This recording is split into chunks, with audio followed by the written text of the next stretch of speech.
Moi, je suis un ancien, maintenant un ancien de Folimage, puisque je suis arrivé à Folimage en 91. Donc il y a très longtemps, et j'ai animé des ateliers cinéma avec des enfants. Avant ça, j'avais fait l'école d'art appliqué à Roubaix. Et donc j'avais fait de l'animation, et notamment du dessin, mais pas que. J'avais fait aussi du papier découpé, de la marionnette, du sable animé, de la peinture sur verre. Et puis j'avais fait aussi des petits films de mon côté. J'étais d'abord dessinateur. Animateur. J'ai fait aussi du storyboard à ce moment-là, du layout, c'est-à-dire la mise en scène. Et puis, parallèlement, j'écrivais aussi des histoires pour enfants. Ça a pris un peu le dessus parce que ça s'est su à Folimage et on a commencé à me faire lire des scénarios.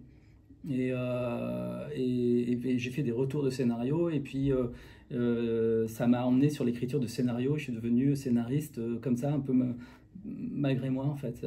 Et puis comme je connaissais bien le cinéma d'animation, ben voilà, ça s'est fait très naturellement. Et jusqu'à ce que je participe au scénario de La prophétie des grenouilles. Donc ça a été le premier scénario qui m'a fait connaître, mais avant ça j'avais quand même participé à L'Enfant Grelot aussi.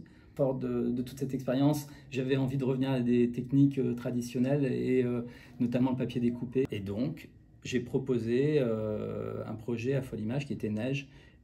Et puis ensuite, on a eu envie d'une histoire encore plus grande que Neige, et puis sans savoir qu'à ce moment-là, ça serait un long métrage. Je pensais au départ faire un 52 minutes, et c'est Folimage, les producteurs, qui m'ont dit non, il y a de la matière, il y a une équipe, il y a un savoir-faire, il y a une envie, il faut faire un long métrage. Et j'ai dit ok, on va essayer.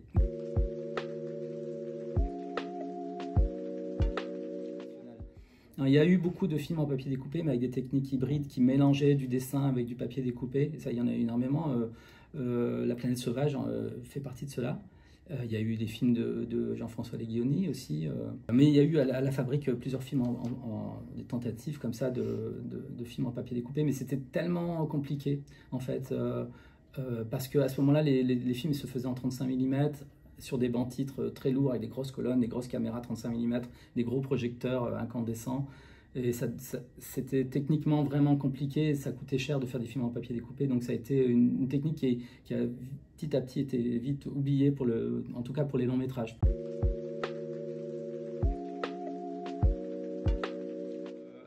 Tout simplement, en fait, c'est les films en papier découpé se font peuvent se faire sur une table, comme fait Michel Gondry. En fait, une table, un appareil photo fixé sur un pied ou sur un mât au-dessus de la table, et puis on a des éléments de papier qui sont posés sur la table et on les bouge image par image. Donc ça, c'est vraiment la base c'est vraiment la technique la plus simple et la moins chère, j'ai envie de dire, pour aborder le cinéma d'animation et puis pour faire des films.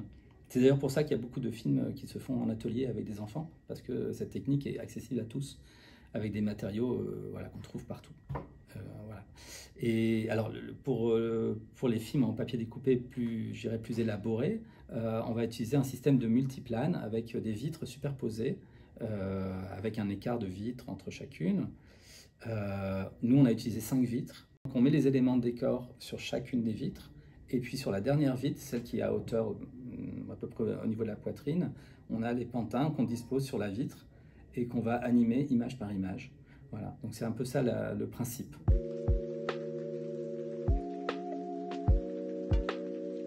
Là, c'est un long métrage, ben forcément il y a beaucoup de plans. Là, pour ce film, il y a 826 plans.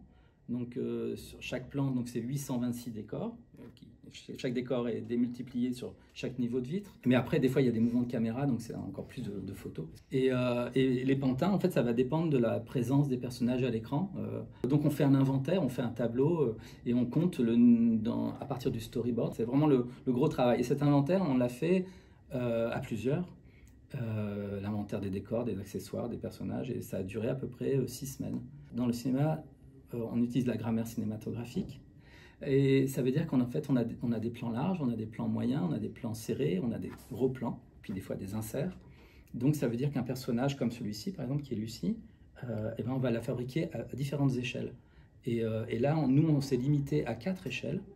La Lucie la plus grande est à peu près comme ça. Mais on a aussi une Lucie qui fait à peu près cette taille-là pour les plans larges. Donc ça veut dire qu'on a animé des personnages qui font quelques centimètres.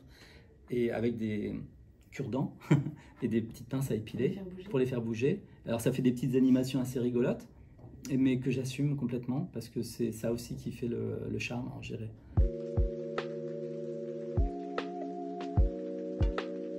En fait, c'est l'histoire de cette fille qui s'appelle Lucie, qui a 9 ans et qui va rejoindre sa maman, qui est archéologue, qui travaille sur un chantier de fouilles en pleine campagne.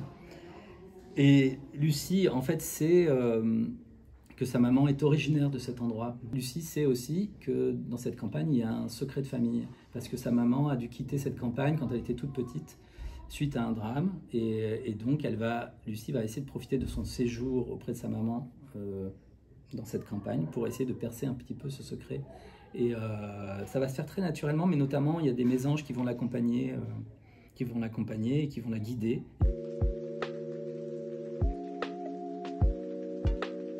Dans cette histoire, je voulais qu'il y ait un petit truc secret entre Lucie et sa maman, quelque chose qu'on s'échange. Je me suis dit ça pourrait être une chanson aussi. Puis en plus c'était pas mal parce que ça a amené quelque chose dans l'histoire, dans le film, ça a amené quelque chose de joyeux, de musical. Je voulais que ce soit une chanson qui soit populaire. Je me suis dit mais moi comment j'ai appris la guitare, et il se trouve que les premières chansons que j'ai appris à jouer à la guitare c'était Brassens. Et donc je me suis dit bon, j'ai cherché une chanson de Brassens qui est celle qui résonne le mieux avec l'histoire. Et donc ça a été La mauvaise réputation. Et puis après j'ai travaillé avec un compositeur sur la musique du film, Didier Falk, qui est de Strasbourg. Voilà. Je voulais que, déjà je voulais pas qu'il y ait une trop grosse formation, que ce soit un orchestre symphonique. J'avais pas envie parce que c'était une histoire très simple, Le secret des mésanges. C'est un petit quatuor, un petit quintet en fait. Et ce que j'ai demandé à Didier, c'était de reformer quelque chose comme ça aussi au niveau musical. Pas trop de musiciens, pas trop d'instruments, mais quelque chose d'assez intime. Et puis l'autre point, c'était que je voulais aussi que ce soit des instruments acoustiques, parce que je tenais aussi à ce qu'on entende l'humain, en fait. Comme c'est un film en papier découpé où la matière physique et l'humain est très présent, je voulais aussi que le son, que la musique soit aussi des matières qu'on entende, qu'on perçoive, et qu'on entende des souffles, qu'on entende des touchés de doigts, des frottements sur des cordes.